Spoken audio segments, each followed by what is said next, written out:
Talent isn't made, it's born.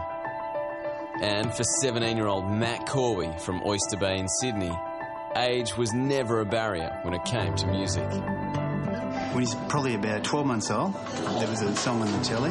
He was there rocking away vigorously. It's as though as soon as he heard it, he came to life. I was always a really noisy kid, sort of dancing around and falling down. At age 6, Matt was already playing Greensleeves on guitar for his kindy mates. Piano followed. He'd play by ear, no lessons.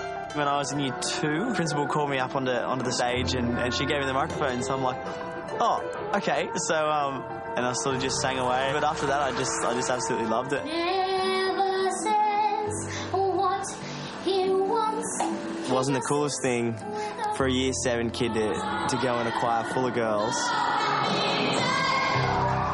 And I used to get paid out a fair bit. And it was really tough, and I sort of just thought, oh, this isn't worth it, you know. I've barely got any friends, and I'm not even singing well, and people think I'm a joke, and I just wanted to give up. I just thought that it would be better just to leave singing and try and help people forget that I was that pansy kid at school that would always be rehearsing for choir. Although he left the choir and the bullying at school, the music was never far away. A lot of people think it's weird to sort of sit in the corner and strumming your guitar and just trying to sort stuff out. But I really love exploring sort of new areas of how to play and rhythmic stuff.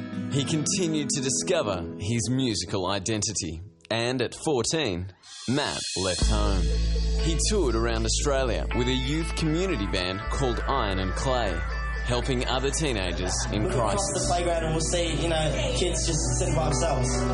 And there's kids like that in every school, I'll tell you. That opportunity is really cool because it opened my eyes up. I learned a lot from the guys I was touring with because they were all like 20, 21, 23 and realised that the world was a lot bigger than I thought it was.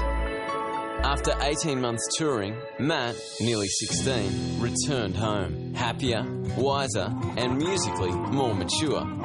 But what was next? I actually applied for Newtown Performing Arts and they said I wasn't good enough. They rejected me, so I went, oh, sweet. I called up my old school and it was just complete fate that I got my scholarship back. And then Idol came along. Very superstitious. I just never thought I'd get through it. Ladies and gentlemen, we have a potential Australian Idol! I thought I was going to get slammed and they were really nice to me. Matt enjoyed the theatre rounds, especially his solo, which showed the judges a vocal maturity they weren't expecting. In the western shadow. Then it was live TV and votes to the top 12. Matt Corby. Matt was tagged a favourite straight up. That is what a star is right there. Nothing better than that. I think I felt a big pressure just to be really, really good. You want to do a good job, and if you can't keep to that standard every week, you think you're letting the team down, and it's pretty full on. But one thing was clear. Matt Corby was making an impact.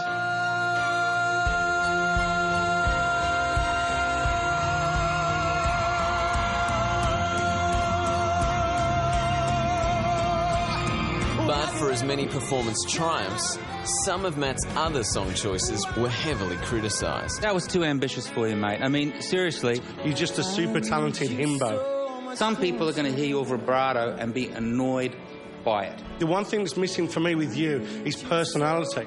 In the studio, the fans loved him, but behind the scenes, shades of that school bullying returned. I've grown more resilient to people that will just abuse me on the street. A lot of people go, oh, why do you have to wreck every song you do, and why are you doing these songs for, and like it's not all a bed of roses, and a lot of people don't see that. These public attacks were affecting Matt's dwindling self-confidence, but he kept a brave face on stage. Are you all right, mate? I don't know, I just couldn't play properly. I don't know why. You look actually a little bit upset to me. Give me 20 good reasons. Sort of very awkward for me because I was like, oh, I've just screwed it. And I sort of, at the end, I just threw the song away because I'm like, nah, that's it. I've just stuffed it. But Matt summoned all his inner strength to shake off his self-doubt.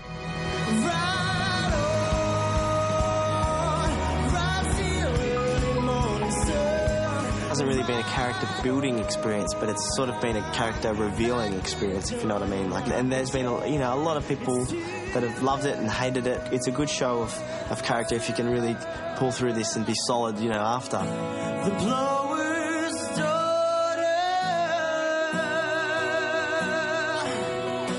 the pupil in the dinner.